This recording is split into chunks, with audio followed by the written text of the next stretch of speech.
నేను కాదు, చేజమ్మ చేసింది. నువ్వే చేజమ్మవి కదమ్మా. నేనా? మా అరుంధదమ్మవి నువ్వే కదమ్మా. తెలుగు తక్కువగా మాట్లాడద్దు చంద్రమా. నన్ను పిచ్చిదగ్గర చేయకండి. నేను చేజమ్మని కాదు, కాదు, కాదు. నువ్వు చేజమ్మవు కాకపోతే నీ మీద వాడికి కక్ష ఎందుకు? ఎందుకు?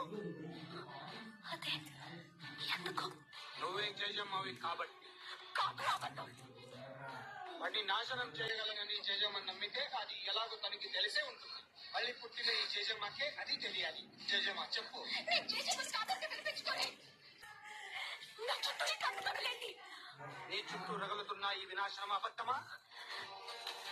నిజం, నిన్ను వాడు నాశనం చేస్తాననడం అబద్ధమా? నిజం, నిన్ను హింస పెట్టడానికే వాడు సమాధి బద్దలు కొట్టుకు రావడం అబద్ధమా? నిజం, నిజం. అప్పుడు నువ్వే చేజమ్మ అన్నది కూడా నిజం. నువ్వు మళ్ళీ పుట్టావని అల్లా సాక్షిగా నేను నమ్ముతున్నాను. అది నిజం కాదు. అవును, కానే కాదు. ఏ సచ్చాయి?